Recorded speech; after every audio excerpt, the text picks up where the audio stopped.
I want to tell you about a woman named Ruth.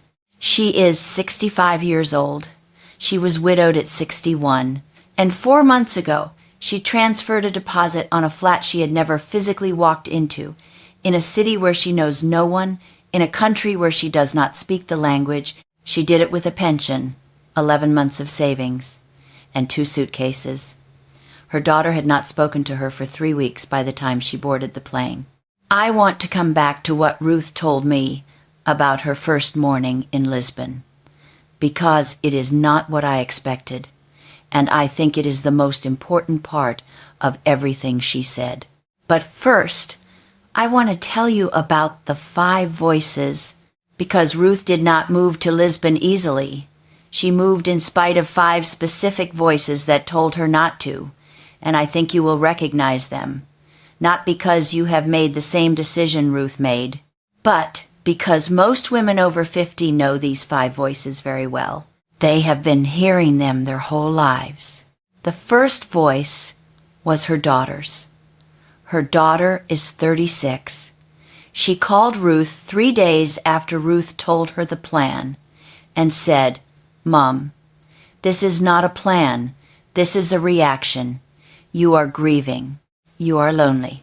You are making a permanent decision in response to a temporary feeling." Ruth said, "I have been thinking about this for 4 years." Her daughter said, "That does not make it less of a reaction." They did not speak for 3 weeks after that, not because they fell out, but because Ruth did not know how to explain it in a way that would satisfy her daughter, and she stopped trying. The second voice was her sister's. Her sister is 68. She has lived in the same house for 30 years, which is not a criticism.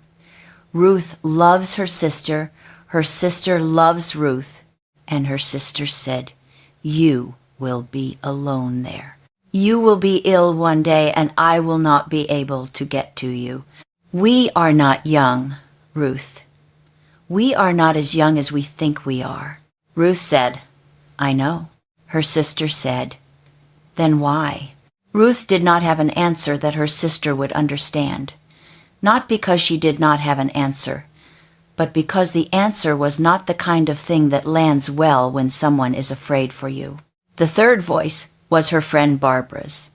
Barbara asked who Ruth thought she was. Not unkindly, she meant it as a genuine question.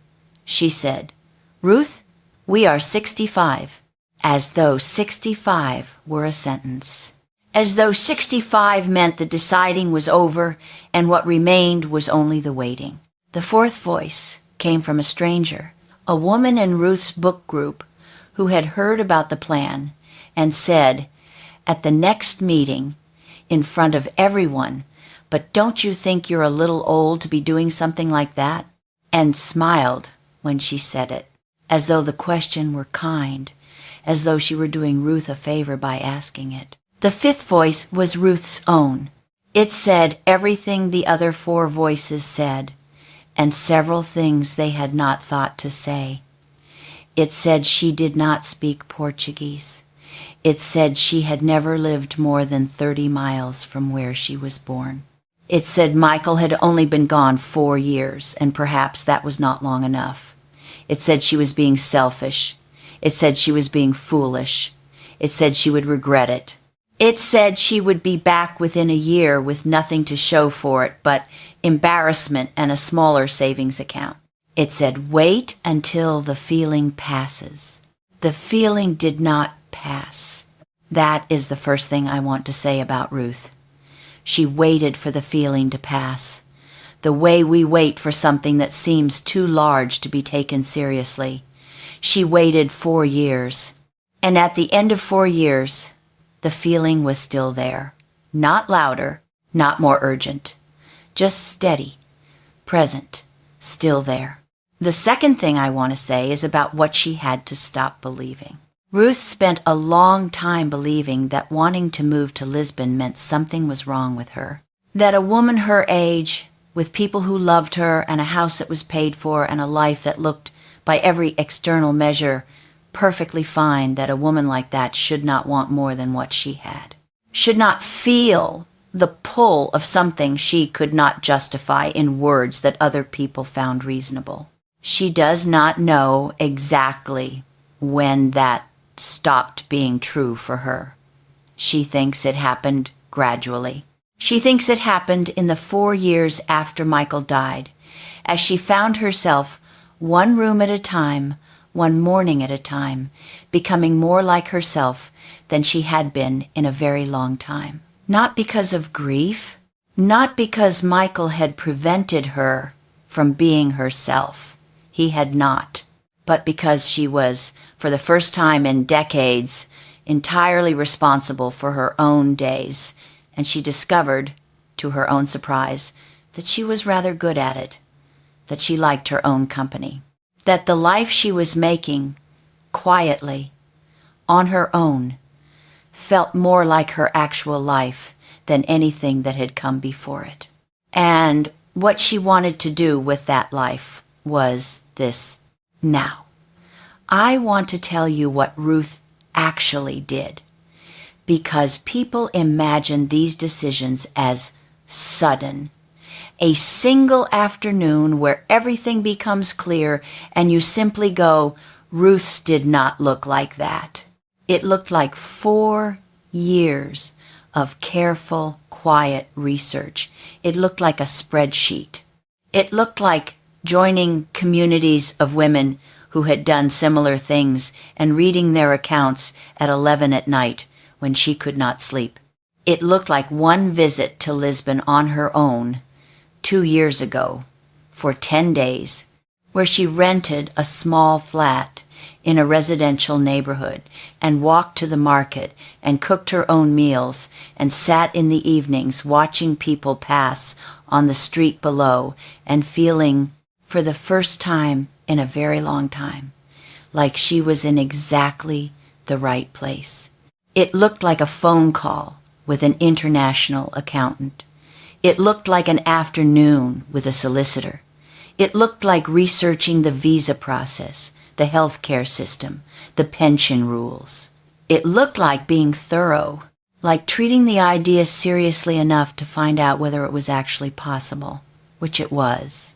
And then it looked like pressing send on a bank transfer. She did not tell her daughter until it was done.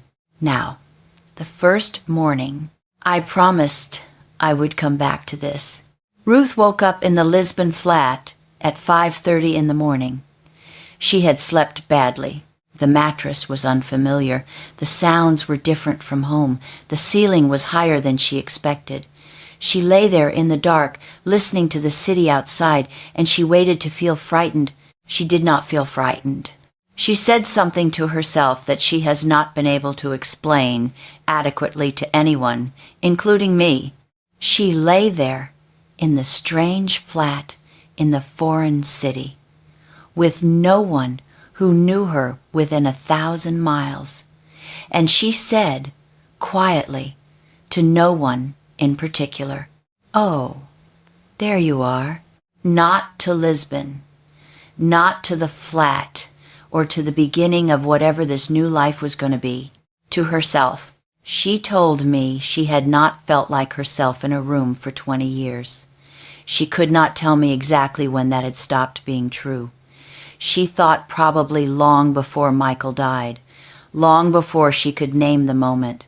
She thought she had been playing a role, a good role, a role she had chosen, a role she did not regret for so long that the person underneath had become difficult to find.